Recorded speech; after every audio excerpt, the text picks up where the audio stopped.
இப்போ இருக்கிற ஏஐ டெக்னாலஜிக்கு ஒரு முன்னோடி அல்லது ஒரு ஆரம்ப புள்ளின்னா 2017ஆம் வருஷம் கூகுள் நிறுவனத்திலேருந்து 8 பேர் சேர்ந்து பப்ளிஷ் பண்ண ஒரு பேப்பரை தான் சொல்கிறேன். அந்த பேப்பருக்கு பேர் வந்து attention is all you NEET அப்படின்னு சொல்லிட்டு ஒரு பேப்பர் ஒன்று வச்சுருந்தாங்க. அந்த பர்டிகுலர் பேப்பர் தான் வந்து இப்போ நம்ம யூஸ் பண்ணுற டெக்னாலஜிக்கு வந்து ஒரு முன்னோடி. இப்போ நம்ம யூஸ் பண்ணியிருக்கிறது எல்லாமே அந்த பர்டிகுலர் டெக்னாலஜியை பேஸ் பண்ணி தான் இருக்குது. ஸோ அதுக்கப்புறம் 2018ஆம் வருஷமே என்ன பண்ணாங்கன்னா கூகுள் நிறுவனம் வந்து அடுத்த டெக்னாலஜிக்கு கொண்டு வந்தாங்க. அந்த டெக்னாலஜிக்கு பேர் வந்து பிஇஆர்டின்னு சொன்னாங்க. ஆக்சுவலாக அதுக்கு அப்ரிவேஷன் என்னன்னு பார்த்தீங்கன்னா bidirectional encoder of representation from transformers. So இதுக்கு அடுத்த டெக்னாலஜி இதில் தொடர்ச்சியாக சாட் ஜிபிடி என்ன பண்ணாங்க, ஜிபிடின்னு ஒன்று உருவாக்குனாங்க. அதுக்கு என்ன பேருன்னு பார்த்தீங்கன்னா ஜெனரேட்டிவ் ப்ரீ ட்ரைன்டு டிரான்ஸ்ஃபார்மர்ஸ். இந்த ரெண்டுத்துலையுமே நீங்கள் பாருங்கள், பிஇஆர்டியில் இருக்க டீயும் இருக்கட்டும், ஜிபிடியில் இருக்க டீயும் வந்து டிரான்ஸ்ஃபார்மர்ஸ். அந்த டிரான்ஸ்ஃபார்மர்ஸ்ன்ற டெக்னாலஜியை தான் 2017ஆம் வருஷம் attention is all you NEET அப்படின்னு சொல்லிட்டு ஒரு பேப்பரை உருவாக்கி பப்ளிஷ் பண்ணியிருந்தாங்க. அந்த பர்டிகுலர் பேப்பர் தான் எல்லாத்துக்குமே முன்னோடி. இப்போ நம்ம இருக்கிற இந்த நிமிஷம், நான் பேசிகிட்டு இருக்க இந்த நிமிஷம் வரைக்கும் அந்த பர்டிகுலர் டிரான்ஸ்ஃபார்மர்ஸ் தான் என்ன இருக்குன்னா ஏஐக்கு யூஸ் ஆகிட்டு இருக்கு. அந்த டிரான்ஸ்ஃபார்மர்ஸ் இனிமேல் பயன்படாது, அதுக்கு அடுத்த டெக்னாலஜிக்கு மாறுறோன்னு சொல்லிட்டு மறுபடியும் கூகுள் என்ன பண்ணியிருக்காங்கன்னா ஒரு புதிய டெக்னாலஜியை அறிமுகப்படுத்தியிருக்காங்க. இந்த டெக்னாலஜிக்கு பேர் வந்து சப் குவாட்ராட்டிக் மாடல்னு சொல்கிறாங்க. சப் குவாட்ராட்டிக் மாடல் SQMன்னு. அதை பற்றி தான் இந்த பர்டிகுலர் வீடியோவில் ரொம்ப விரிவாக எளிமையாக பார்க்க போகிறோம். Come on, let's get into the video. First வந்து டிரான்ஸ்ஃபார்மர்ஸ், அதை பற்றி தெரிஞ்சுக்கணும். ஆக்சுவலி டிரான்ஸ்ஃபார்மர்ஸ்ன்னு பார்த்தீங்கன்னா இப்போது அதுக்கு ஒரு பேரே அழகாக வச்சுருக்காங்க. இது ஒரு டிரான்ஸ்ஃபார்மர்னு வச்சுக்குவோம், சரிங்களா? ஸோ இங்கே வந்து ஒரு அவுட்புட் கிடைக்க போகுது, இங்கே ஒரு இன்புட் கொடுக்க போகிறாங்க, சரிங்களா? ஃபஸ்ட்டு இது பார்த்தீங்கன்னா டெக்ஸ்ட் டு இமேஜ்.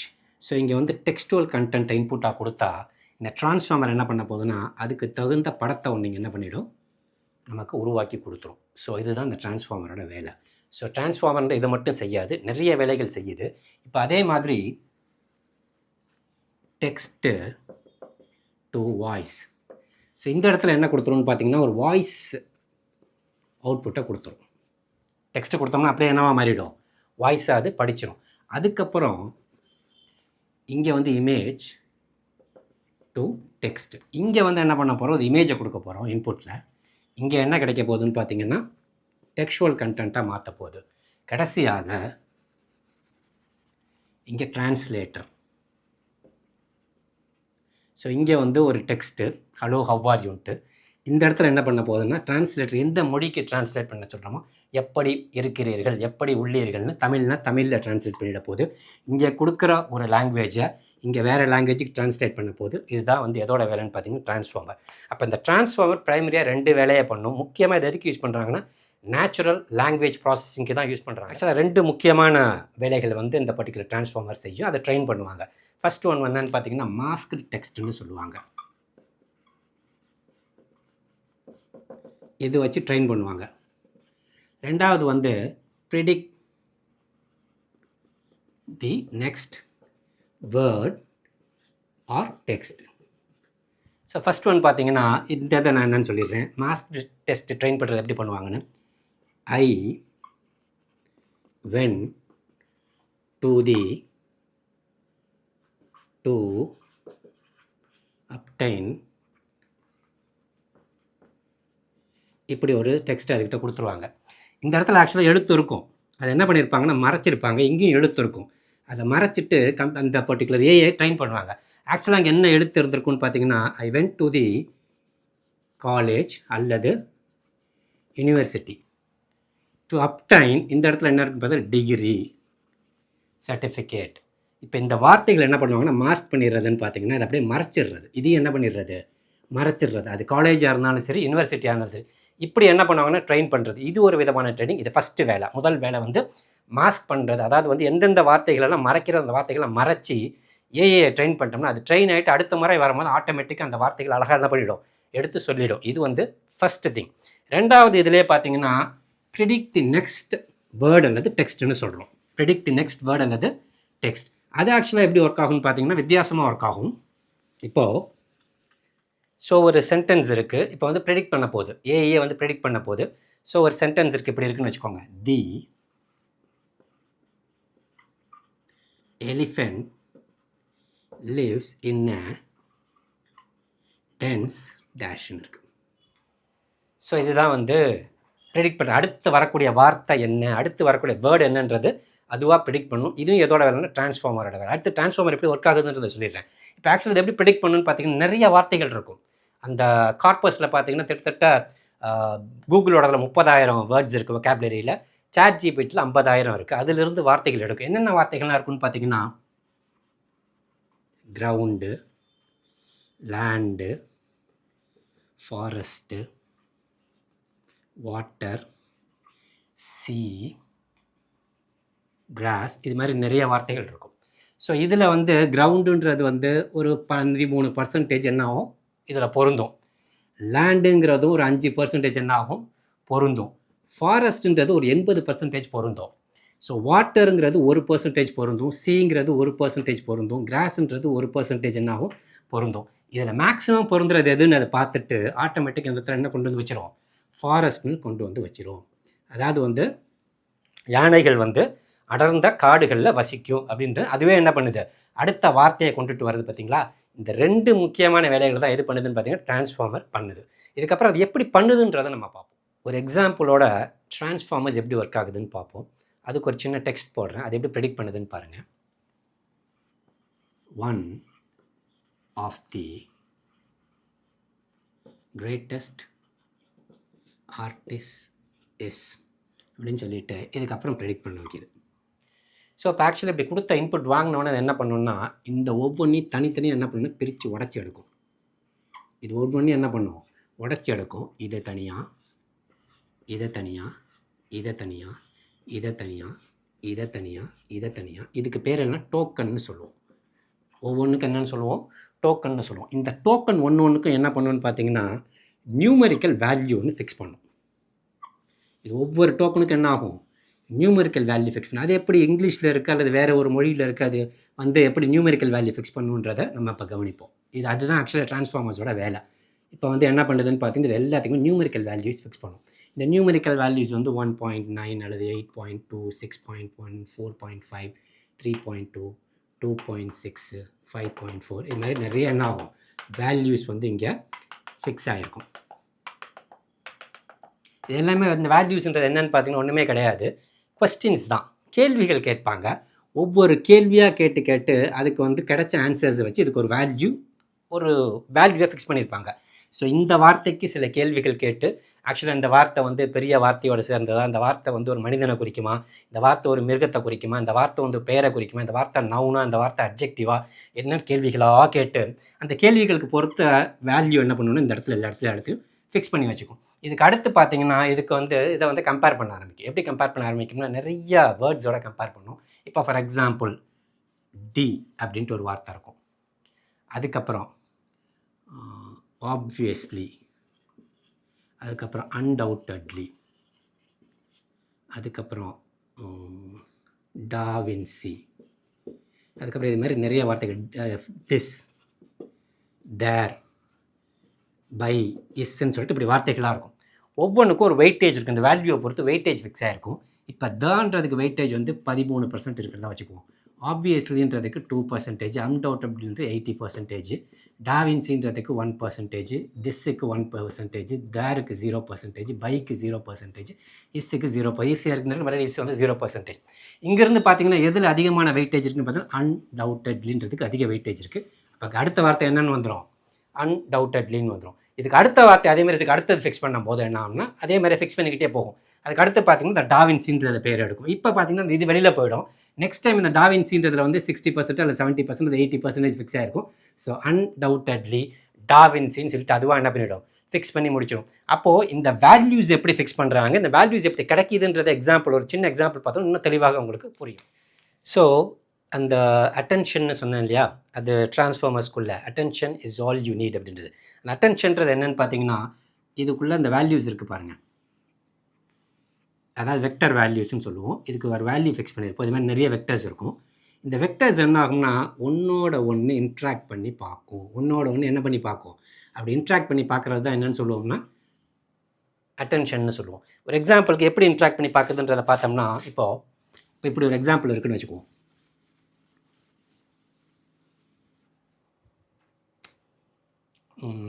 என்ன எக்ஸாம்பிள் கொடுக்குறது?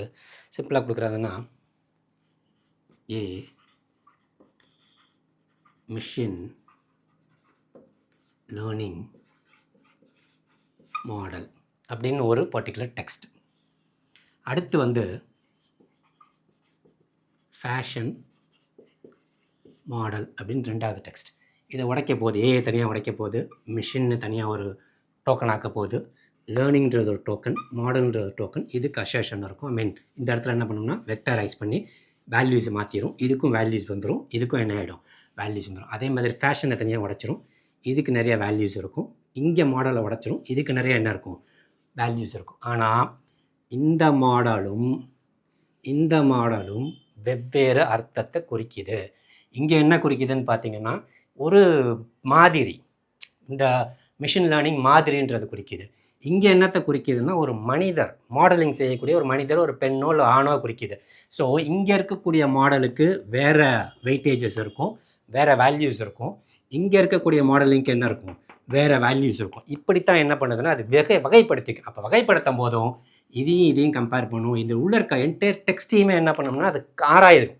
இந்த பர்டிகுலர் டோக்கனை ஆராயும், இந்த பர்டிகுலர் டோக்கன் ஆராயும், இதையும் சேர்த்து ஆராயும், இதையும் சேர்த்து ஆராயும். அப்படி ஆராயும் போதும் இதுக்கான அர்த்தத்தை தெளிவாக புரிஞ்சுக்கும். அதே மாதிரி இதையும் சேர்த்து ஆராயும் போதும் இந்த மாடலுக்கான அர்த்தத்தை தனியாக புரிஞ்சுக்கிட்டு தனித்தனியாக என்ன ஆகிடும், இதுக்கு வேறு அர்த்தம், இதுக்கு வேறு அர்த்தம், நம்ம மனித மூளை புரிஞ்சுக்கிற மாதிரி அது ரொம்ப அழகாக புரிஞ்சுக்கிறது. இதுதான் டிரான்ஸ்ஃபார்மருக்குள்ளே நடக்கிற ஒரு முக்கியமான விஷயம். இன்னொரு எக்ஸாம்பிள் அதுக்கு பார்த்துருவோம். My Ferrari runs on the race track. இது ஃபஸ்ட்டு வார்த்தை, ஃபஸ்ட்டு சென்டென்ஸ். அடுத்த sentence, I am yet to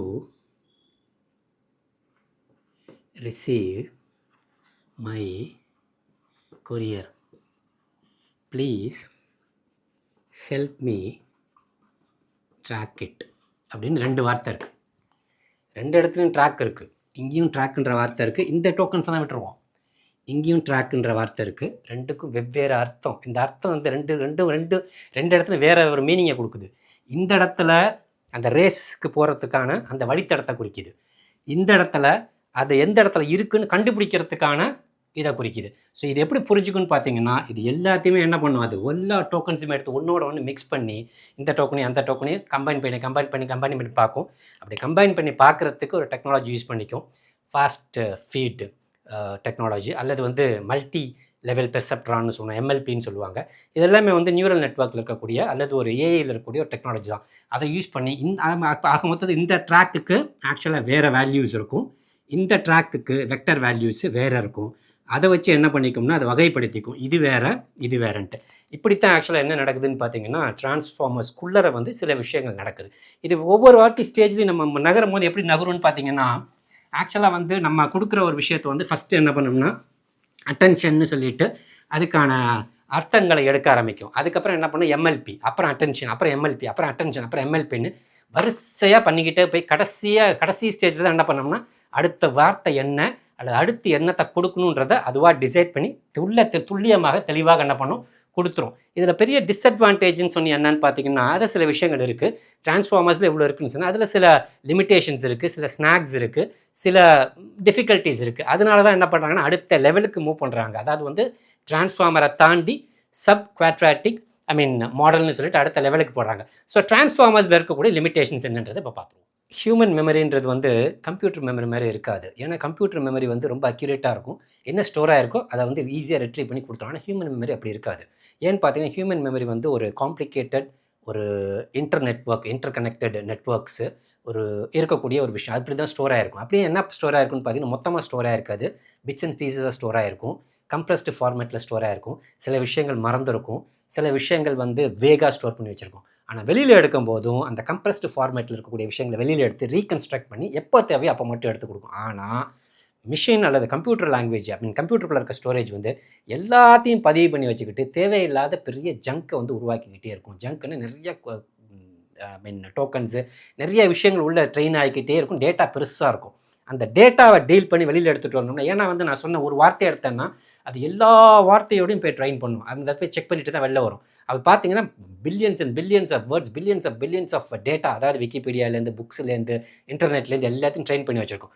அவ்வளோத்தையும் அது போய் முடித்து வெளியில் எடுத்துட்டோம்னா பெரிய ஜிபியு தேவைப்படும், மிகப்பெரிய அளவில் கம்ப்யூட்டேஷனல் பவர் தேவைப்படும். பெரிய கம்ப்யூட்டேஷனல் பவர் தேவைப்பட்டுச்சுன்னு சொன்னால் ஜிபியு பெருசாக இருக்கணும். அதே மாதிரியே வந்து நிறையா எனர்ஜி அதுக்கு கன்சியூம் பண்ணும், நிறைய எனர்ஜி கன்சியூம் பண்ணும், எலக்ட்ரிசிட்டி நிறைய தேவைப்படும். ஸோ இந்த 2 பெரிய ட்ராபேக். இதை வந்து முறியடிக்கிறதுக்காக தான் என்ன கொண்டு வந்தாங்கன்னு பார்த்தீங்கன்னா இந்த சப் குவாட்ராட்டிக் மாடல்னு கொண்டு வந்தாங்க. ஆக்சுவலாக அது ஒன்றுமே கிடையாது, அது ஒரு டிஸ்ட்ரிபியூட்டட் ஏஐன்னு சொல்கிறாங்க. அதாவது வந்து டீசென்ட்ரலைஸ்ட் ஏஐ அப்படி தான் அதை தான் சொல்லுவாங்க. அது என்ன பண்ணுன்னு பார்த்தா நம்ம மனித மூளை எப்படின்னா எப்போ தேவையோ அப்போ மட்டும் தேவையான விஷயங்களை வெளியில் கொண்டு வந்து அதுவாக ரீகன்ஸ்ட்ரக்ட் பண்ணி அந்த நிமிஷத்தில் ரீகன்ஸ்ட்ரக்ட் பண்ணி வெளியில் கொடுத்துரும். அதே மாதிரி ChatGPT அல்லது இப்போ இருக்கக்கூடிய பேர்ட்லாம் என்ன பண்ணுதுன்னு ஏற்கனவே வச்சிருக்கிறது தான் கொண்டு வருமே வழி எல்லாத்தையும் செக் பண்ணுவோம். ஆனால் வந்து அப்பப்போ தேவையான விஷயங்களை ட்ரெயின் பண்ணி எடுத்துகிட்டு வராது. ஆனால் இப்போ வரக்கூடிய அடுத்த ஃபியூச்சர் டெக்னாலஜி எல்லாத்தையும் உள்ளே ஸ்டோர் பண்ணி வச்சுக்காது, மனித மூளை மாதிரியே ஸ்டோர் பண்ணிக்கும், அதுவும் கம்ப்ரஸ் பண்ணி ஸ்டோர் பண்ணிக்கும். அதே மாதிரி ரொம்ப லிமிட்டட் டேட்டா மட்டும் தான் ஸ்டோர் பண்ணிக்கும். அந்த லிமிட்டட் டேட்டா ஸ்டோர் பண்ணுறதுனால ஜிபியூ அந்த கம்ப்யூட்டேஷனல் பவர் ஜிபியூ கம்மியாக இருக்கும். ஸோ கம்ப்யூட்டேஷனல் பவர் அதனால் குறையும். அதனால் வந்து எனர்ஜி கன்சப்ஷன் ரொம்ப குறையும். அதை இபி ரொம்ப குறையும். இதைத்தான் வந்து அடுத்த லெவலுக்கு கொண்டு போகிறதுக்கு முயற்சி பண்ணும். ஒரு சின்ன கான்வர்சேஷன் 2 பேருக்குள்ளே நடக்குது, ஒரு சைனீஸ்க்கும் ஒரு இந்தியனுக்கும். அந்த 2 பேரோட பேரையுமே அவங்க கொடுத்துட்றாங்க. ஃபார் எக்ஸாம்பிள் ஊ ஹோ அண்ட் ராஜேஷ் அப்படின்னு 2 மனிதர்கள் வந்து பேசிக்கிறாங்க. அப்படி பேசிகிட்டு இருக்கும்போது ராஜேஷ் என்ன சொல்கிறாருன்னா, Rajesh டெல்ஸ் that we need to eat and they decided to go to a restaurant. After 10 minutes drive they entered a hotel. இங்கே ஒரு டேஷ் இருக்குது, சரியா? ஸோ இந்த டேஷை வந்து இதெல்லாம் ஃபில் பண்ணிக்கிட்டே வரும், அதுவாகவே மொத்தமாக டைப் பண்ணிக்கிட்டே வருது. இந்த இடத்துல அதுவாகவே எவ்வளோ இன்டெலிஜென்ட்டாக டைப் பண்ணணும்னு பார்த்தீங்கன்னா, இங்கே யார் ஆரம்பிச்சதுன்னா ராஜேஷ்ன்றவர் தான் ஆரம்பிக்கிறாரு. சாப்பிடணும்னு, சாப்பிட போகணும், சாப்பிட்டு கூட்டிகிட்டு போகிறேன்னு சொல்லிட்டு. அப்போ ராஜேஷ்ன்றவர் கூட்டிகிட்டு போனாருன்னா கண்டிப்பாக இந்த இடத்துல என்ன வரணும்னா இந்தியன் ஹோட்டல் அப்படி தான் வரும். இதே இந்த இடத்துல ராஜேஷ்ன்ற இருக்கிற இடத்துல பதிலாக இந்த ஊஹூ அப்படின்ற பேர் வந்து அவர் வந்து ஹோட்டலுக்கு போனால் சாப்பிட்லான்னு சொன்னால் இந்த இடத்துல இந்தியன் வந்திருக்காது, சைனீஸ்ன்ற வார்த்தை வந்திருக்கும்.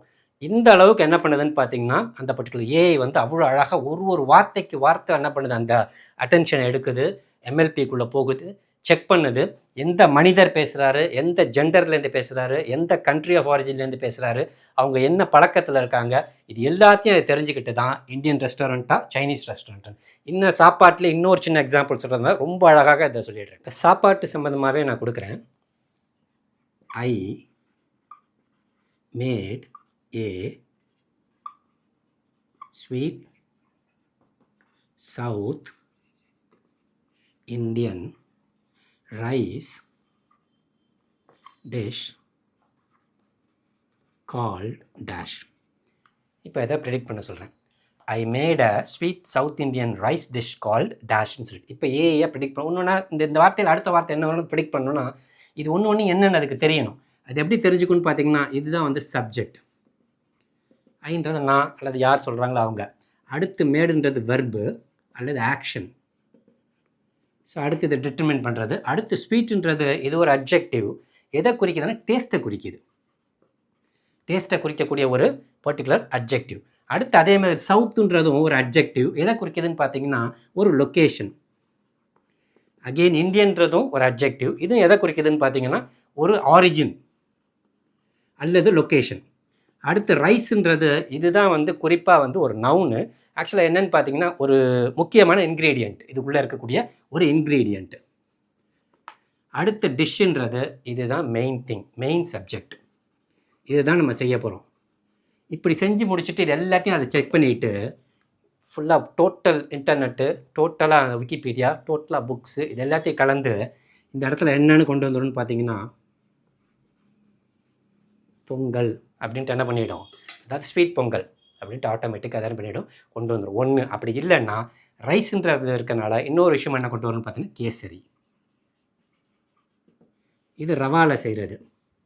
அதனால் என்ன தான் கொண்டு வரும், மேக்ஸிமம் பொங்கல்ன்ற வார்த்தையை தான் ஈஸியாக கொண்டு வந்துடும். இப்படி தான் என்ன பண்ணுதுன்னு பார்த்தீங்கன்னா ஏஐ வந்து ரொம்ப அழகாக இந்த டிரான்ஸ்ஃபார்மர்ஸ் ஒர்க் பண்ணுது. ஆனால் அது எல்லாமே ரொம்ப நல்லா தான் இருக்குது. ஆனால் என்ன எடுத்துக்குதுன்னு பார்த்தீங்கன்னா takes lot of time, consumes lot of energy, consumes lot of computational power. இது எல்லாத்தையும் குறைக்கிறதுக்காக தான் என்ன கொண்டு வர போகிறாங்கன்னு பார்த்தீங்கன்னா சப் குவாட்ராட்டிக் மாடல்ஸ்ன்னு சொல்லி கொண்டு வர போகிறாங்க. தி ரேஸ் இஸ் ஆன். ஏன்னா வந்து இப்போ அடுத்த டெக்னாலஜிக்கு வந்து எல்லா கம்பெனியும் முனைப்பாக அவங்கவுங்க புதிய டெக்னாலஜி, அவங்கவுங்களோட எவால்வ்டு டெக்னாலஜி வெளில கொண்டு வரதுக்கு முயற்சி பண்ணிட்டு இருக்காங்க. அதுக்கு ரொம்ப முன்னோடியாக இருக்கிறது எதுன்னு பார்த்தீங்கன்னா கூகுளோட டெக்னாலஜி, இந்த சப் குவாட்ராட்டிக் மாடல்ஸ்ன்னு சொல்லுவாங்க. ஸோ இந்த டெக்னாலஜி எப்படி இருக்க போகுதுன்னு பார்த்தீங்கன்னா டிரான்ஸ்ஃபார்மர்ஸ், அதாவது 2026 மிட் ஆஃப் 2026 டிரான்ஸ்ஃபார்மர்ஸே இருக்காது அப்படிங்கிறாங்க. இந்த transformers will be replaced by sub quadratic மாடல்ஸ்னு சொல்கிறாங்க. இதை மெட்டாவும் வந்து மாற்றி ஏதோ செஞ்சிட்ருக்காங்க, அவங்களுடைய மாடல் தனியாக. சாட் ஜிபிடி அவங்களும் கொண்டுட்டு வராங்க. ஏன்னா இதில் எல்லாத்துலேயுமே பார்த்தீங்கன்னா நான் இந்த கொஸ்டின்ஸ், நான் இன்னொரு முக்கியமான விஷயம் இதில் டிரான்ஸ்ஃபார்மரில் இருக்கக்கூடிய முக்கியமான பிரச்சனை இருக்குது. நான் இந்த வெக்டர் சொன்னேன். இந்த வெக்டரில் வந்து நிறைய கேள்வி இருக்குன்னு. இதில் பார்த்தீங்கன்னா இப்போ ஃபார் எக்ஸாம்பிள் ஏதாவது ஒரு கேள்வினா, இவர் ஒரு மனிதரா, இவர் ஒரு அனிமலா, இவருக்கு வால் இருக்கா, இவர் பணக்காரரா, இல்லை இது ஒரு பெரிய வார்த்தையோட இருந்த பார்ட்டில் இருந்த வார்த்தையான்னு சொல்லிட்டு இப்படி இருந்துச்சுன்னா 1 2 3 4 5 5 டைமென்ஷன் 5 டைமென்ஷனை டீல் பண்ணுறது ஈஸி. ஆனால் ஆக்சுவலி வந்து நம்ம கூகுளோட பேர்ட்டில் இல்லை சாட் ஜிபிடியில் எத்தனை டைமென்ஷன் இருக்கும்னா 300க்கும் மேற்பட்ட டைமென்ஷன்ஸ் இருக்கும். ஏன்னா 300க்கும் மேற்பட்ட கொஸ்டின்ஸை கேட்டு அதுக்கான ஆன்சர்ஸ் வந்து டெசிமல்ஸில் அல்லது ஃப்ராக்ஷன்ஸில் அல்லது பைனரியில் இது மாதிரிலாம் வச்சுருப்பாங்க. 0-1 கூட வச்சுருப்பாங்க வேல்யூஸ், இதுக்குள்ள இருக்க வேல்யூஸு, அல்லது 0.1 அது 1க்கு கீழே ஃப்ராக்ஷனல் பார்ட்டில் கூட வச்சுருப்பாங்க. ஏன்னா மல்டிபிள் ஆன்சர்ஸ் வர மாதிரி இருந்தால். ஸோ இந்த மாதிரி என்ன பண்ணுவாங்கன்னா நிறையா வச்சுருப்பாங்க. ஸோ அப்போ இந்த டிரான்ஸ்ஃபார்மர்ஸில் என்னென்னு பார்த்தீங்கன்னா இந்த பர்டிகுலர் இது இருக்குது பாருங்கள், இந்த டைமென்ஷன்ஸு 3 டைமென்ஷன் இருந்தாலே அதை டீல் பண்ணுறது ரொம்ப அதிகம். நம்ம 3 டைமென்ஷனில் தான் பார்க்கணும், 4th டைமென்ஷன் நமக்கு தெரியாது. ஸோ ஆனால் இங்கே பார்த்தீங்கன்னா எப்படி போகுது, 5 டைமென்ஷன் தாண்டி 300 800 1000 டைமென்ஷன்ஸ்னு சொல்லிட்டு என்ன ஆகுது பெரிய அவ்வளோ பெரிய கம்ப்யூட்டேஷன்ஸ் என்ன பண்ண வேண்டியிருக்கு, டிரான்ஸ்ஃபார்மர்ஸ் பண்ண வேண்டியிருக்கு. ஸோ இதனால தான் என்ன ஆகுதுன்னா takes lot of time, consumes lot of energy and consumes lot of computational power, computational mathematical computations. So இதை வந்து குறைக்கிறதுக்காக தான் என்ன கொண்டு வராங்கன்னு பார்த்தீங்கன்னா சப் குவாட்ராட்டிக் மாடல்ஸ்ன்னு சொல்லிட்டு. இது வந்து எப்படி இருக்க போகுதுன்னு பார்த்தீங்கன்னா கம்ப்யூட்டர் எல்லாமே ஸ்டோராக இருக்க போகிறதில்ல, ஏதாவது ஒரு இடத்துல பெர்மனெண்ட்டாகவும் ஸ்டோராக இருக்க போகிறதுன்னு சொல்லிட்டு அது எப்போ வேணுமோ அப்போ மட்டும்தான் எடுத்துகிட்டு இருக்க மாதிரி இருக்க போகுது. ஸோ அதனால் அது எப்படி ஒர்க் ஆக போகுதுன்னு பார்த்தீங்கன்னா டீசென்ட்ரலைஸ்டாக ஒர்க் ஆக போகுது, டிஸ்ட்ரிபியூட்டடாக ஒர்க் ஆக போகுது. அந்த டிஸ்ட்ரிபியூட்டட் அப்படின்ற வார்த்தையை தான் சொல்லியிருக்காங்க, டீசென்ட்ரலைஸ்ன்ற வார்த்தையை கொடுக்கல. பட் என்னோட அசப்ஷன் அல்லது என்னோட பெர்ஸ்பெக்டிவ் எப்படி இருக்குன்னு பார்த்தீங்கன்னா டீசென்ட்ரலைசேஷனை நோக்கி வரத்துக்கான வாய்ப்பு ரொம்ப அதிகமாக இருக்கும். ஸோ அந்த டீசென்ட்ரலைசேஷன் ஏஐ ப்ராஜெக்ட்ஸ் எல்லாம் வந்து ஓரளவுக்கு என்ன இருக்கும்னு பார்த்தீங்கன்னா நிறைய அதனோட பயன்பாடு கொஞ்சம் அதிகப்படும். ஏன்னா இப்போ இருக்கக்கூடிய கம்ப்யூட்டேஷனல் பவர்ஸ்லாம் வந்து எக்கச்சக்கமாக தேவைப்படுது. ஃபார் எக்ஸாம்பிள் சாட் ஜிபிடியை ட்ரெயின் பண்ணுறதுக்கு 22 மெகாவாட்ஸ் பவர் தேவைப்படுது ஒரு வாட்டி அதை ரன் பண்ணி முடிக்கிறதுக்கு. 22 மெகாவாட்னா ஒரு கிட்டத்தட்ட ஒரு அமெரிக்காவில் இருக்கக்கூடிய ஒரு வீடு வந்து 7 வருஷத்துக்கு தேவையான பவரை வந்து எடுத்து 7 வருஷம் அவங்க யூஸ் பண்ண பவரை வந்து ஒரே டைமில் யூஸ் பண்ணிக்கிற மாதிரி. அது இவ்வளோ பவரை கன்சியூம் பண்ணுதுன்னு சொன்னால் it's not that easy. So அப்போ அது கார்பன் ஃபுட் பிரிண்ட்ஸ் நிறையா இருக்கும், சுற்றுச்சூழல் நிறையா பாதிக்கும். இதையெல்லாம் மீறி வரணும்னு சொன்னால் என்ன மாதிரி டெக்னாலஜிக்கு போகணும்னா கம்மியான பவர் கன்சப்ஷனு, கம்மியான கம்ப்யூட்டேஷனல் மேத்தமெட்டிக்கல் கம்ப்யூட்டேஷன்ஸு, கம்மியான ஒர்க் லோடு, கம்மியான ரேட்டு, இதெல்லாம் இருக்கிற மாதிரி டெக்னாலஜிக்கு அவங்க மாறணும். அதனால தான் எதுக்கு மாறுறாங்கன்னு பார்த்தீங்கன்னா சப் குவாட்ராட்டிக் மாடல்ஸ்க்கு மாறுறாங்க. அதுவுமே அது எப்படி மாறினா ரொம்ப ஈஸியாக இருக்குன்னு பார்த்தீங்கன்னா டிஸ்ட்ரிபியூட்டட் அல்லது டீசென்ட்ரலைசேஷனுக்கு வந்தாங்கன்னு சொன்னால் ரொம்ப ரொம்ப சீப்பாகவும் இருக்கும், ரொம்ப ஈஸியாகவும் இருக்கும். இன்னொரு எபிசோடில் ஒரு நல்ல காயின் டோக்கன் அல்லது கான்செப்டோட மீட் பண்ணுறேன். அன்டில் தென் பை ஃப்ரம் புகழ்.